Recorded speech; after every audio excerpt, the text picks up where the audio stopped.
Slug Needs a Hug by Jean Willis and Tony Ross. And thanks to the Anderson Press for allowing us to read this book. Starts off with a lovely double page there of all the slimy, sluggy trails and just a tiny slug at the end of the page. Let's see where he's going.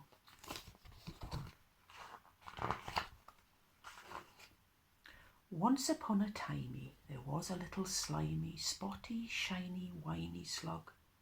He was wet and weedy, very, very needy, and always greedy for a hug. Here he is. See him? Not looking too happy there. And he's approaching a couple of ladybirds. Let's see what he's got to say. His mummy didn't hug him, and it began to bug him, and he wondered why, oh why. Is she never snuggly, because I am so ugly? Said Sluggy with a soggy little sigh. What do you think? There he is in a puddle, and there's Mum. He spoke to other creatures with very different features and asked them what they thought he ought to do to make himself more huggable, less slithery and sluggable, for sadly Sluggy didn't have a clue. Perhaps if you were furrier and fluffier and purrier, said Kitten, then your mum would hug you tight. So Slug put on a woolly hat, put a woolly hat on with a picture of a cat on and a furry jacket, just in case she might. Wait till you see this. Look at him with his big tammy. My goodness, what a stylish slug. You look funny, chummy. If you want a hug from Mummy, said Bird, you need some feathers and a beak.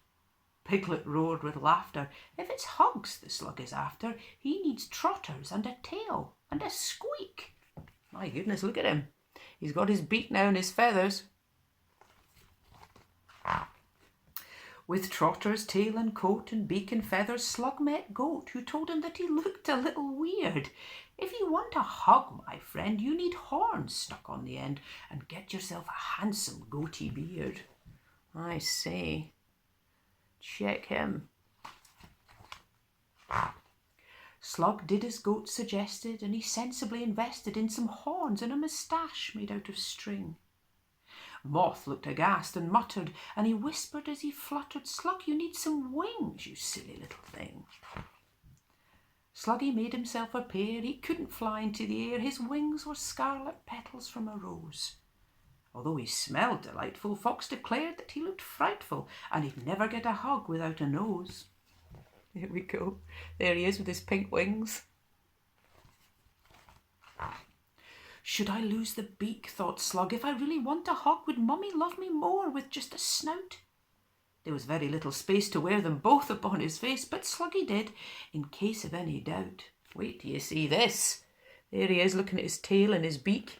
Here he is with the nose and the beak. This is very silly.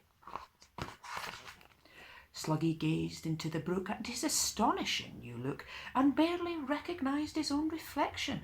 If she doesn't hug you now, then she never will, said Cow, as she gave the slug a head-to-toe inspection. Hoping Cow was right, Slug shot slowly home that night to show his mum his fabulous disguise. But after all he'd done, she didn't recognise her son. Mother, it's me, said Slug. Surprise! There they are. Look at her face. But I love you as you are. You're the sweetest slug by far, said Ma.